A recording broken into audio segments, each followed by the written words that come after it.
listening to the Educated Cowgirl Podcast, Season 2, Episode 13. Hey Cowgirls! Cowgirls and horses have made history together throughout the years across the Western and equine industries, and the impact they made can be seen today. A question I have been asking myself and thinking about lately is, what do we want to be remembered for in the industry? I pondered making this a solo episode, but as I thought about it, I thought of someone who I admire and have looked up to for her work ethic, passion, and love for horses, and I knew she would be perfect to talk to regarding this topic and share her story in the equine industry. Cheryl Cody has made a name for herself through her books, articles, barrel racing, horse shows she's produced, and so much more. With her recent induction into the National Cowgirl Museum Hall of Fame, and as of when this episode comes out, her induction into the NRHA Hall of Fame, I was honored she took the time to talk to me about what she most hopes to be remembered for in the industry, through showing up, working hard, being kind, and helping others. She has built quite the life and career for herself and has influenced those around her greatly along the way. This was such a fun conversation that I had with Cheryl, and so fascinating to hear her views on how creativity plays into promoting and growing the industry, as well as how creativity can help when running horse shows, especially when unexpected obstacles come up, such as recent events that have greatly impacted horse owners across the country, and how it can really help the small things that can help exhibitors have a little more peace of mind going into a show. I hope you become just as inspired as I was listening to Cheryl in this episode and will laugh along with us. Without further ado, let's get into my conversation with Cheryl. Hey, and welcome to the Educated Cowgirl Podcast, hosted by yours truly. My name is Abby Carpenter, and I am a cowgirl and equestrian through and through. I started this podcast wanting to make more of an impact in the equine industry. That's why I am making it my mission to help promote the industry to the public through sharing my love for horses through education and bringing other experts and professionals onto the podcast with me to discuss important topics that impact the horse community.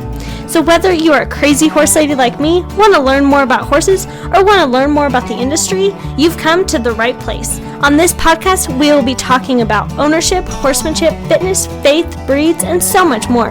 We believe that it doesn't matter what type of saddle you ride in or the breed of horse you may ride. We all contribute to this community to make it great, and that there is always something to learn from the back of your horse. So grab a coffee and get ready to take some notes, and let's get started. This is the Educated Cowgirl Podcast.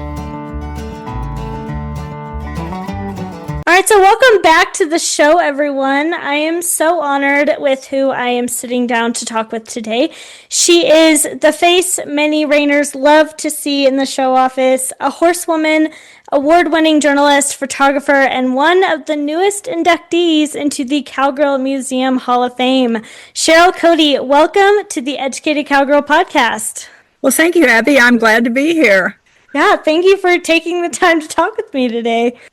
I think that when you say that, we have to preface that with saying I'm actually at the NRHA Futurity, and we are, right in the middle of doing what we do. So yeah. I'm always glad to talk to you, but it normally wouldn't maybe have to be this time of night and right. Surroundings. Look at this lovely office I am, because we are in an interim stage in the construction at the Oklahoma City Fairgrounds, and it is our offices that kind of suffer at this point. So these curtains around me constitute an office. Yes, I can attest to that. All right, so starting off with a fun question, what is one interesting or fun fact about you that someone wouldn't know just by looking you up on Google or social media?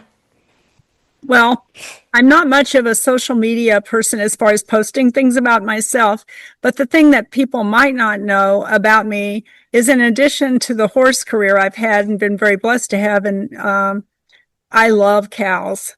So, I've got a happy herd of cattle, and I do enjoy that. And I enjoy the whole cow-calf operation thing. So that would be a side of me that maybe not everybody would know. Right. Yeah. Great. All right. So you have had such a great career in the industry and have really done a lot for horses and people in both the Western and equine industries. Let's go back to the beginning. What is your background with the industry and horses, growing up with them, starting your career, and then starting with show management? And how has that led you to where you are now?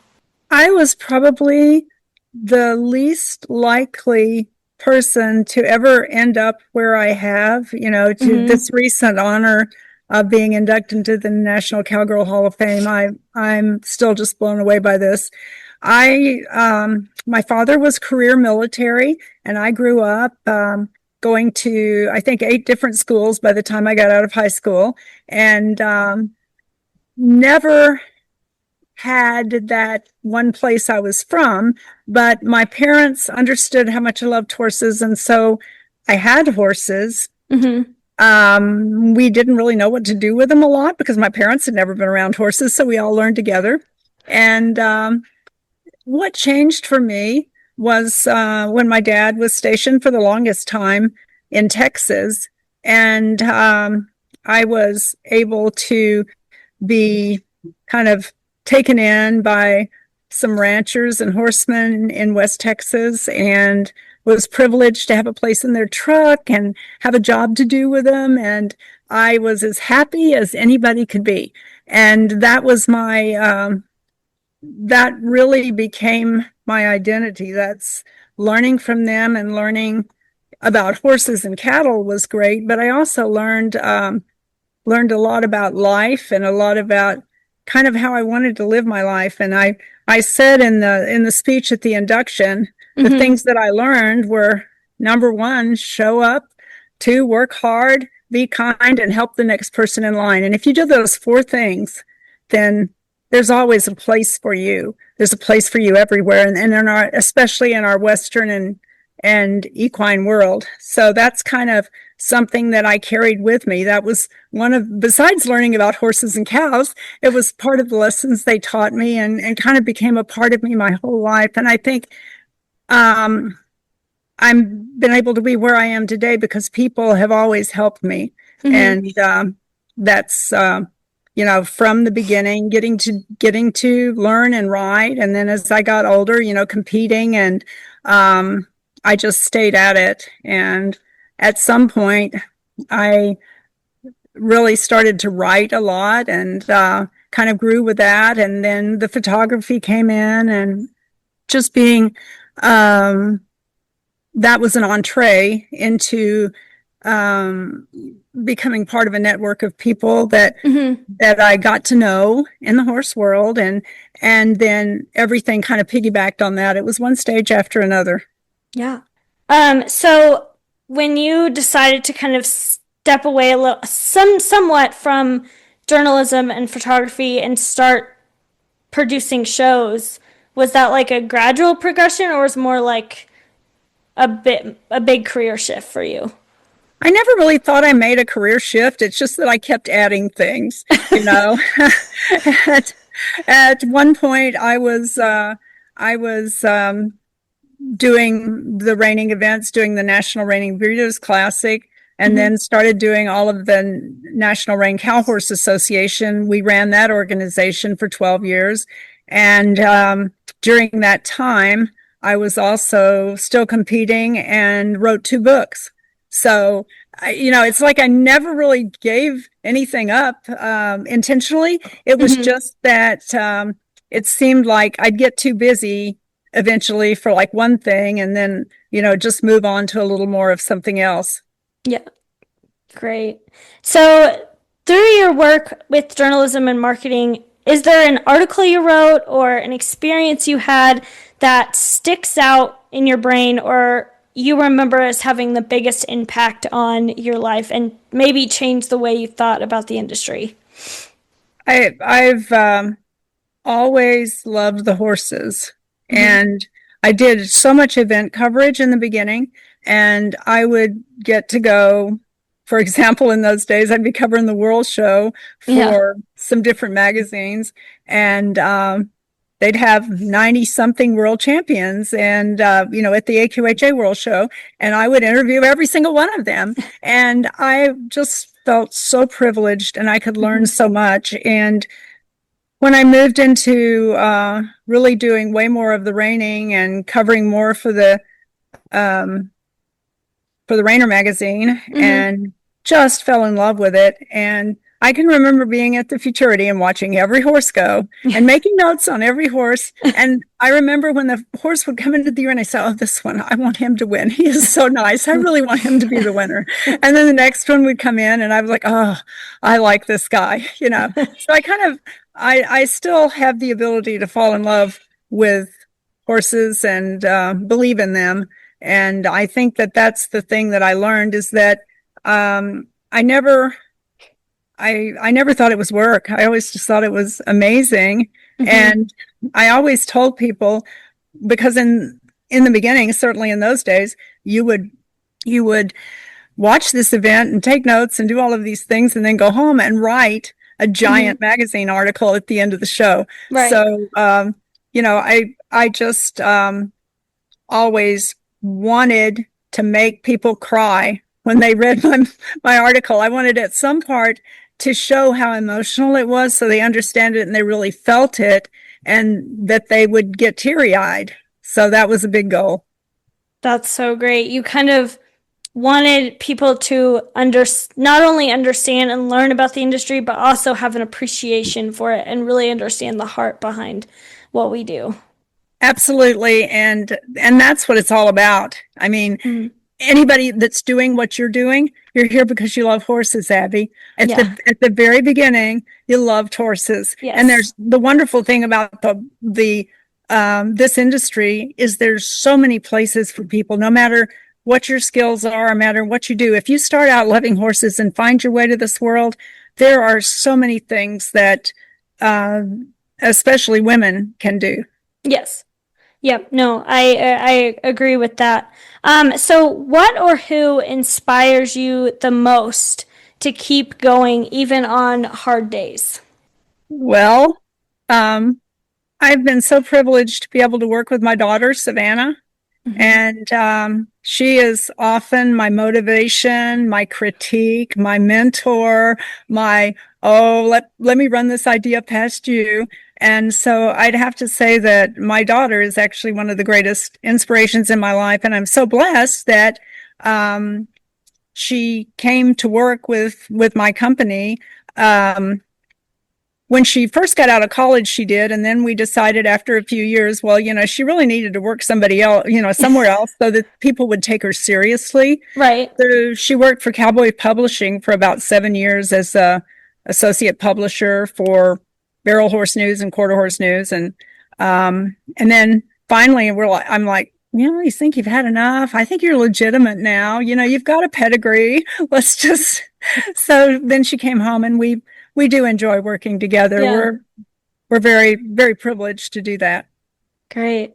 Did she ever, was there ever a point where you thought, well, maybe she won't be involved with horses, or was she horse crazy from the get-go like you are?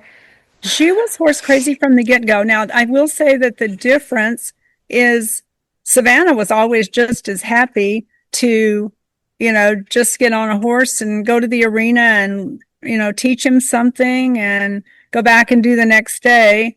And probably her mother had a little more of that. Yeah, I'm going to do that too, but then let's go here and let's go here and let's go compete. So I think she's probably more sane than I was. Yeah, I get that. That's good. There has to be at least one semi-sane person in the family, so. That's true. Yeah. All right. So along the lines of the fields of journalists and photography, as you know, there's a very creative jobs, and I believe to help promote the industry and to help it grow, we have to think differently and use the creative side of our brains sometimes to make it better. From your perspective, what would you say is one of the biggest problems right now with the industry in terms of growth, and what would your advice be to help find a solution? I think that creativity always has a place in growth. Mm-hmm. But I also think that our industry has been blessed with tremendous growth in recent years. Certainly, the Western performance industry, with which I am most involved, has seen amazing changes both in participation and in the prize money structure and in the price of the horses. Right. And those are all hallmarks of progress and success. But I think that sometimes it's a little more challenging to manage that phase of the industry. So I think that that's a time for thoughtful people to really consider, if they're involved in the industry, consider decisions for the industry. If they're involved individually, consider decisions. We horse people always kind of took care of the horses first and ourselves second. And maybe that's not always the best lifestyle. But I think we can't do much about that. Yeah. But there are opportunities now. There are new challenges, and honestly, I call it the Taylor Sheridan effect. His love for the industry and for the horses, which doesn't always come through if people don't know him. But honestly, this is a guy that, good grief, and this is years and years ago. I can remember interviewing him at the reining futurity when he was just barely getting started and riding some horses and just glad to be there. And he's kept that love for the industry. And I think that it really shows with what he has done. Yeah. Yeah. Yeah, I think that'd be fascinating to see an interview from him from before he was big, about his vision, because now his vision's been brought to life. But yeah, no, that's so true. So shifting gears to your other role, running horse shows, as you know, is not for the faint of heart. It can come with a few challenges, but you seem to have made it look so seamless, even at some of the biggest shows you've managed. What would you say is your secret sauce to producing a successful show that creates a positive community for an experience for both spectators, exhibitors, and the horses? I don't know that there's any secret, other than I go back to show up and work hard. That's if this business, this entire horse business, from whatever part, it's not for the faint of heart. It takes strength and courage. And certainly with the recent week, for me, it's taken incredible strength to try to work with the NRHA executive committee and leadership to make decisions that are good for the horses, most of all, and good for the industry. And, we've been going through this EHV-1 outbreak, and it's been full of uncharted territory. Even more than that, it's been full of misinformation, which I hate. I continue to urge everybody to get their information, not with Facebook, but from the EDCC, legitimate government sources, and get the real information, because so much is exaggerated, so much is just made up. But I've been lucky as we've gone through this problem where we are starting a show right on the heels of an outbreak that has been really well publicized and is a dangerous virus. I mean, it's not anything to not respect and not guard against. We are here.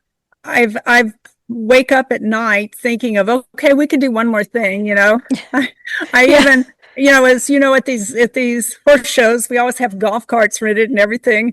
I called the golf cart people and I said, don't bring one that's been here, or here. I'm only taking them from either your place or other places that have not had any. And I know that there's very little likelihood that the horse is going to get sick from a golf cart, but you get to the point that you just want to, I love this industry. And if my little one silly thing can help, at this show right now, as we prepare for the horses to move in, we've got tractors. Even the tractors are spraying Symbiont and Clorox. And, this Oklahoma City facility has been sprayed and cleaned. And we've all initiated some pretty stringent biosecurity measures to make it safe. And, so that's where we are right now. And the whole point of that, when you asked about this, you be creative any way you can, you think of things because you're passionate about it. So in this particular instance, we are now, in a situation where we're going through this and we are all hoping to do everything for the welfare of the horse. Yeah. Because there's so many different parts to a horse show, in general. But adding on top an outbreak like this, it kind of just adds one more thing. And so you doing one little thing, but like the golf carts is just part of it, to where like the trainers and exhibitors are nervous enough about showing their 3-year-olds that they don't need to worry about their horse maybe getting infected from a golf cart. So like anything to just kind of help calm their nerves, whether we have this EHV thing or not, any horse show, anything that you can do, I'm guessing, to calm their anxiety and their nerves helps. And in a situation that's not like this, we also work very hard and try to be creative in a normal situation to enhance everybody's enjoyment of the event. I've been on the other side, and I know that there are times that I didn't feel very special at an event. And so I really want our exhibitors to know they're important to me and they're important to my entire team. And we try to help. We can't always give somebody the answer they want, but we definitely want to talk to them about it and hear about it and try to do whatever we can. Yeah, no, I love that. I agree completely. All right, so we've mentioned it a little bit, but as of last week, you are one of the newest inductees to the Cowgirl Museum Hall of Fame. What does this honor mean to you, and being able to further represent cowgirls in the industry in this way? And how does this play into the legacy you try and leave or want to be remembered for in the industry? First, it was so much bigger. This honor was so much bigger than I could ever dream. My friend Carol Rose said that she was nominating me. I'm like, oh my God, Carol, don't do that. That's for really famous people and everything. I'm just kind of a behind the scenes person a lot. So I don't think this will work. So let's don't do it. And if there's anybody out there that's ever met Carol Rose, they will know that, that meant absolutely nothing to her. She did what she wanted to anyway. And oh my gosh, I'm so glad she did, And again, it was just, it's not something you go through life. I've had a lot of goals in my life, but they've been goals like I want to go accomplish this or do this, but this honor, I would never have even thought of it being a goal. It was just too big. Hey horse lovers, let's take a quick break from my conversation with Cheryl to thank our partner. Then we will get back into it. Speaking of leaving a legacy in the industry, are you ready to dive deep into the DNA of your equine companion? Well, thank you to Edelon Equine Genetics, you can do just that. Their team of top geneticists, tech experts, biologists, and professional equestrians, Edelon strives to create meaningful and useful information to horse owners to improve the lives and health of your equine athletes and understand more about their performance traits, breeding potential, and other attributes. They deliver rapid results from their Class 1 rated lab so you can make informed decisions quicker than ever before. With Edelon, you can not only identify potential health risks, but also using their Build a Horse feature, you can even predict future foal outcomes. I have played around with this feature myself, and this interactive platform really is so informative and gives you a detailed breakdown of your horse's ancestry, temperament, performance traits, and so much more. It will even show you the percentage of other breeds found in your horse's DNA. How cool is that? Edelon really helps to showcase the legacy horses of all breeds can leave across the industry. Unlock the genetic potential of your horse and head over to edelondx.com today. That's etalondx.com, or click on the link in the show notes to shop their Pro 2.0 Plus Ancestry Equine DNA test and use code Cowgirl5 to get a special discount on your DNA test bundle. Discover the secrets hidden in your horse's DNA and take your horse's legacy to the next level. So. Yeah. And just so you know, Cheryl, people behind the scenes, they're big too. You're famous too in the horse industry. If it wasn't for you guys, they wouldn't be showing. So, or have shows to go to. But this isn't your first Hall of Fame induction. You also are in the NRHA Hall of Fame. Which one came as more of a surprise to you when you were told about it? You know, both of them are such incredible honors. I probably was more surprised with the Cowgirl induction, simply because, like I say, it's just something I would never have dreamed of. I was also surprised by the NRHA Hall of Fame induction and so honored because this is a group of people that I've spent so much time with, and they've come to mean so much to me, and to be honored in this way by people that I care about so much and know so well, and I've been part of their lives and they've been part of my lives for 30 something years. So that's probably, it has its own, own special quality. So I think both, I couldn't tell you which one was more wonderful. I think they both are. I think it's really weird they happened in the same year, Yeah. No. Along those lines, when you think about how we leave a legacy in this industry and the work that you've done so in your career so far, what is one word or attribute that you want to be most remembered for? I think that I would probably want people to understand how important that I think it is to give back, and how important it is, I think, to help other people.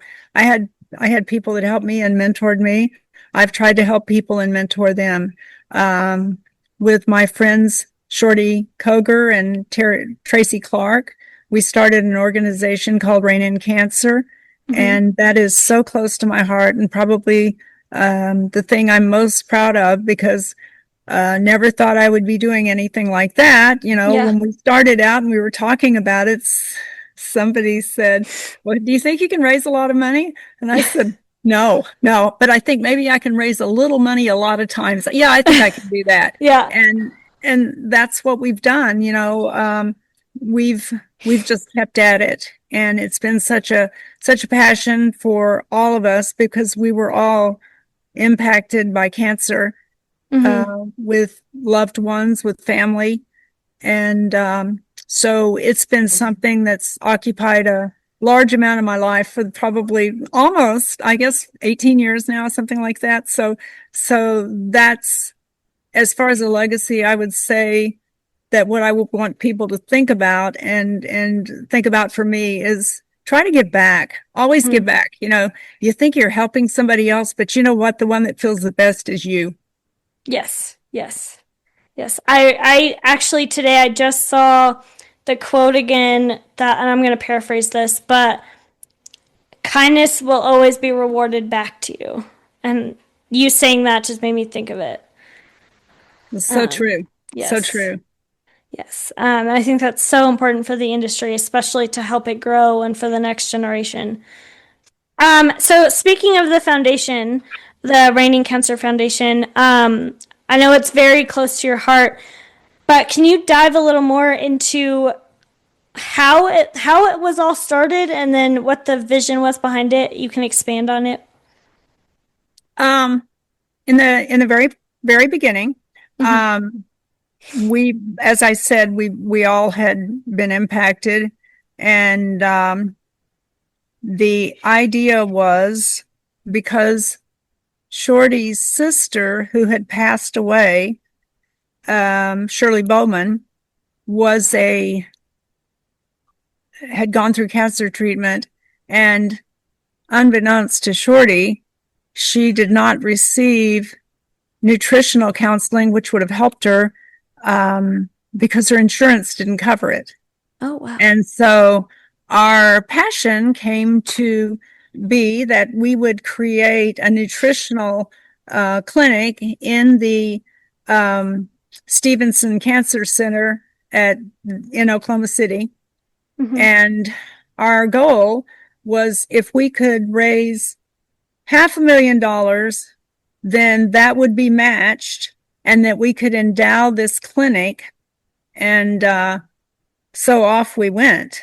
And it didn't come easy and it didn't come fast, but ultimately, after a few years, we raised that money and they matched it and we started the clinic. And I started the clinic with one dietitian, named it the Shirley Bowman Clinic after Shorty's sister. And we continue to support that clinic every year. And it has grown from one dietitian to four now, and I think they're about to add another. But the biggest thing of all was that we wanted it to be something that people could get nutrition help while they're undergoing treatment, regardless of their ability to pay. So that was something we were very passionate about and still are. Mm-hmm. And then once we got that first goal made, then we realized that we really needed to expand. And the other thing we do now is we provide direct financial aid to people in the horse industry who are going through cancer treatment. Because as you know, sometimes you go from one job, one income to, or two incomes to one, or one income to none, and the horses still need fed and Yeah. all that stuff. So we started providing, that sort of assistance. And we literally run it ourselves. We we have basically the office is run out of my company, Pro Management. So we don't have any employees. Yeah. We don't pay anything. If somebody donates something to us, then pretty much 99% of it goes right to the place it was supposed to be. Oh And yeah. that's something that we're really proud of, that we've been able to do that. And the other thing we've been really proud of is that most of our fundraisers, I would guess just about all, have taken place at some sort of equine event, anything from a horse show to a rodeo. And we've had any sort of raisers from dog races to you name it. I mean, we've just done everything. And the Remington Park, you had the Race for a Cure for us several years, and just anything that we could do to raise awareness and to bring money. But the whole thing is that horse people have been incredibly generous. And I thought in the beginning that was perhaps because when normal people, Mm-hmm. they're home on the weekends and then they can, participate in fundraisings and everything like that. Well, all of us horse people are gone somewhere else. So presenting them with the opportunity to give while they were at Yes. one of the shows seemed to work. So that's been kind of the secret of that organization. Yeah. No, I love it. And I love how, like, because going through cancer treatment is scary enough, but then adding medical bills on it, you want to be able to have that peace of mind to know, like, okay, I have the funds to still take care of my horses, even though I'm going through all this stuff. But yeah, no, I love how you describe the foundation. Really encompasses what the industry is to all of us horse owners and horse lovers. Is we're a community that helps each other. So I love that. All right, so Cheryl, you've worked so hard and done so much for the industry and for horse owners and in a variety of fields and disciplines. And I think I can speak for everyone and thank you for the work you do. What would your advice be to a younger Cheryl if you could go back and tell her anything? Ooh, I would say, keep loving the horses. And no matter how much you do, I would say the horses in this industry do way more for you. Yes. Yes, I would agree with that. They're always going to be there. They're always going to be there. All right. So in your own words, how would you define an educated cowgirl? Well, I suppose I'm looking at one here on the screen, Abby. But I think education takes a lot of different forms, and I think that I would call anybody educated that has the air in here. I'm in this giant cavernous building, by the way, that has kept learning and kept growing and continues to do so. I think to me that's the definition of someone that's educated, because we never reach a place where we say, okay, I'm educated. I will stop learning now. I'm Right. educated. I don't need anything else. So I'd say that my definition of an educated cowgirl is one that just keeps loving it and learning it and keeps trying to grow. Perfect answer. All right. So for some fun rapid fire questions. All right. Early bird or night owl? Absolutely early bird. I'm up at 4:15 every morning. Oh, geez. I don't know if I could do that early. If you could try any discipline, what would it be and why? My age has become a factor now. So common sense would stop me from doing some of the things that I probably might have done when I was young. Okay, I did ride bulls. Okay, but I was pretty more daring then. But one thing that I never really got to do, and I got on them a couple of times, but I always thought it would be really cool to develop skill and get good at riding cutting horses. I always thought that would be super fun. They can be fun. They can be. All right. Who would play you in a movie about your life? You're asking the worst person in the world.